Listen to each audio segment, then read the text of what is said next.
nafsu itu asalnya dia netral. Dia mendorong untuk lawan dari takwa saja, supaya takwanya muncul.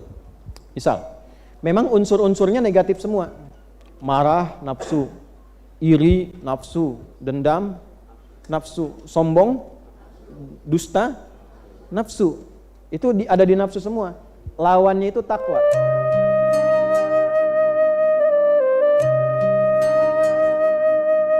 Assalamualaikum Ustaz, Assalamualaikum warahmatullahi wabarakatuh. Bagaimana cara kita membedakan mana bisikan setan dan mana dorongan hawa nafsu, supaya kita bisa menyikapinya dengan benar menurut fikih? Gini, nafsu itu asalnya dia netral. Dia mendorong untuk lawan dari takwa saja, supaya takwanya muncul. Misal, memang unsur-unsurnya negatif semua. Marah, nafsu. Iri, nafsu. Dendam, nafsu. Sombong, dusta, nafsu. Itu ada di nafsu semua. Lawannya itu takwa.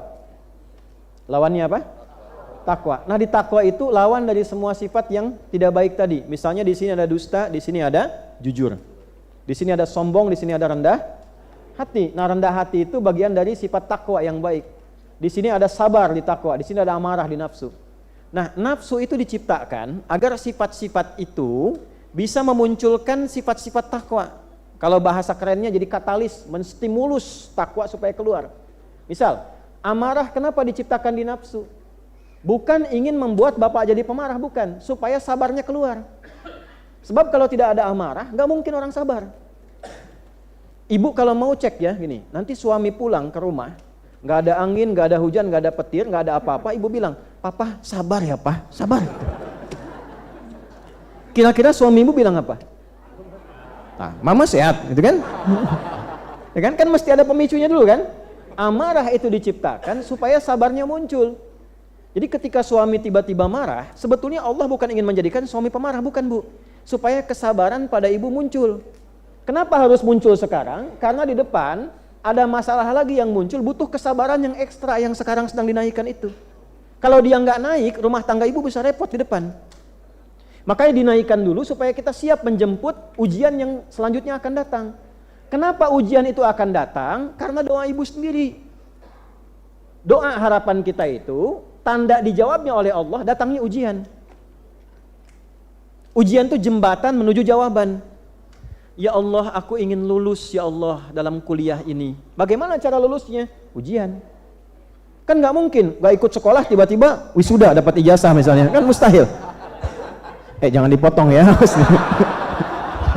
Awas nih, kok nyambung aja ya. Saya nggak ikut-ikutan masalah-masalah politik gitu. Nah tuh. Awas. Ujian kan? Ini sih salah nih. Ada ujian dulu.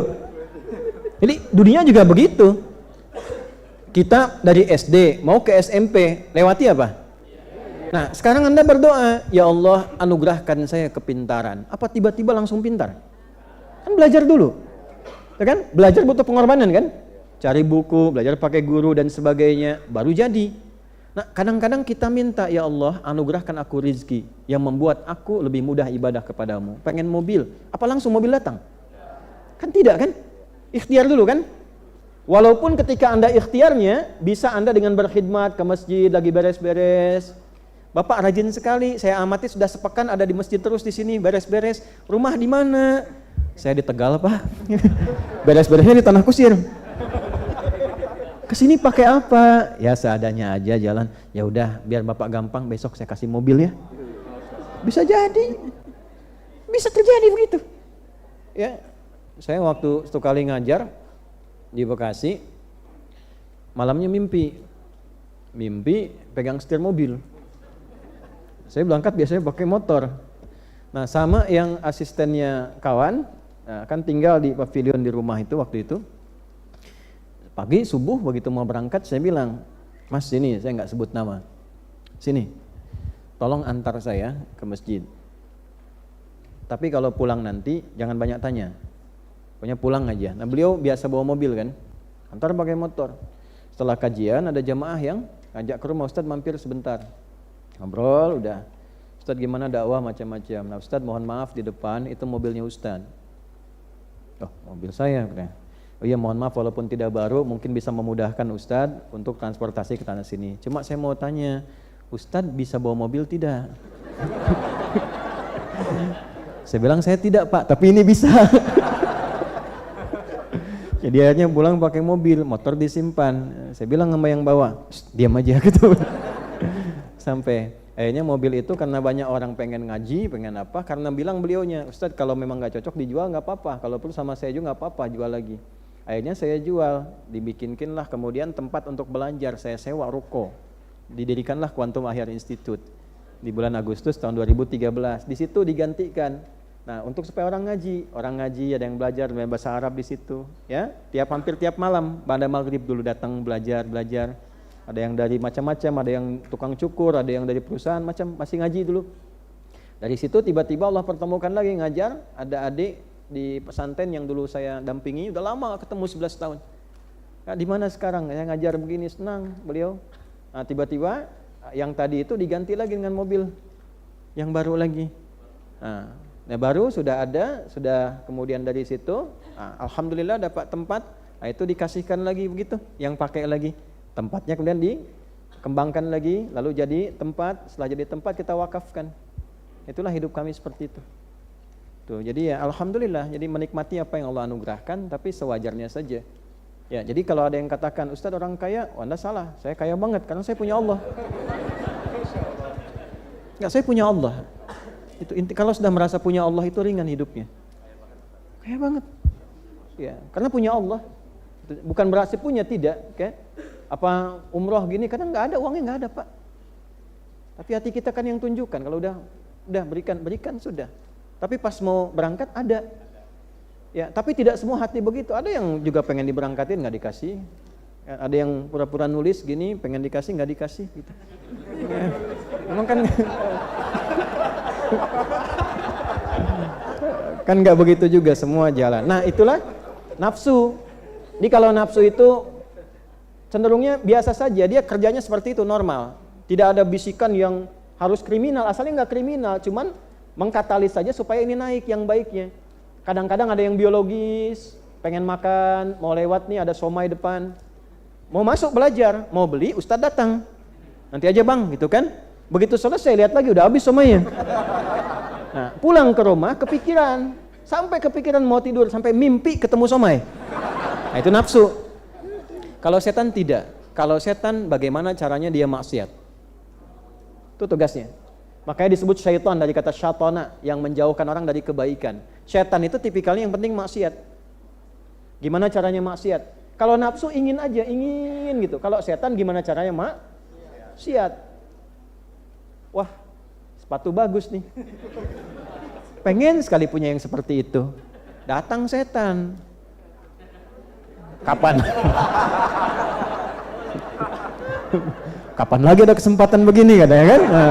Nah, itu setan. Jadi cara membedakannya, kalau setan cenderung provokasinya pada maksi, kalau nafsu keinginan yang terus terbawa. Yang bahaya itu setan menunggangi nafsu.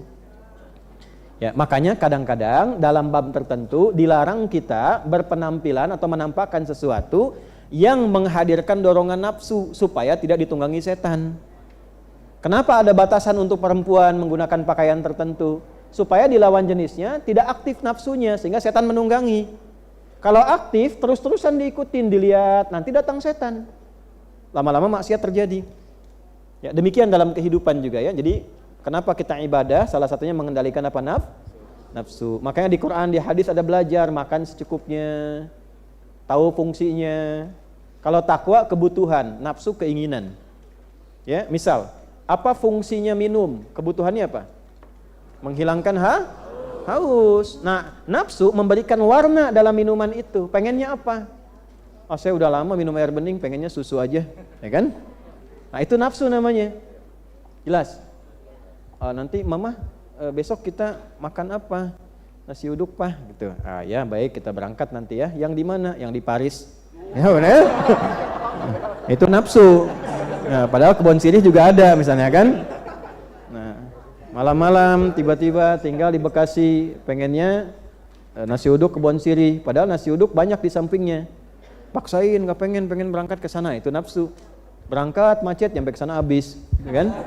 Pulang kepikiran, itulah nafsu. Jadi cara membedakannya, nafsu cenderung support pada keinginan yang sulit untuk dihilangkan. Cara mengendalikannya, cari lawannya pakai takwa. Sedangkan syaitan itu cenderung mengarahkan pada maksi. Nah, caranya hindari bisikannya, cari lawannya. Lawan setan itu malaikat. Karena itu malaikat disebutkan 88 kali dalam Al-Quran, setan disebutkan 88 kali. Nafsu sesuai dengan fungsi manusia di dalamnya disebutkan 115 kali. Takwa yang sesuai fungsi memanage nafsu disebutkan 115 kali. Dari 240 kali penyebutan, 115-nya adalah fungsi mengendalikan nafsu. Jadi kalau kita belajar, nama manusia yang terkait dengan pengendalian nafsu namanya Bashar. Disebutkan 35 kali dalam Al-Quran. Jadi kalau ingin mengendalikan nafsu, cari setiap kata Bashar dalam Al-Quran. Qul innama ana basyarum mithlukum. Kata Nabi, saya pun manusia, cuma bedanya yuha ilayya. Saya manusia yang disempurnakan dengan diberi wahyu. Jadi Nabi dibimbing oleh Allah, dijaga oleh Allah, sehingga nafsunya Allah langsung yang jaga. Kita bukan Nabi, bukan Rasul. Bagaimana cara menjaganya? Jaga takwa yang sudah Allah titipkan pada diri kita dengan mengambil petunjuk Nabi. Nabi diajarkan, kita belajar dari petunjuk Nabi. Di antara cara membimbing itu mengendalikan supaya baik, tidak terjebak dalam pendewaan kehidupan sehingga nestapa saat kiamat tiba. Muncullah at-takwir untuk melipat segala yang diinginkan oleh nafsu. Itu kesimpulan hari ini. Semoga kita diberkahi, semoga dimaafkan segala salah kita, diampuni dosa-dosa kita.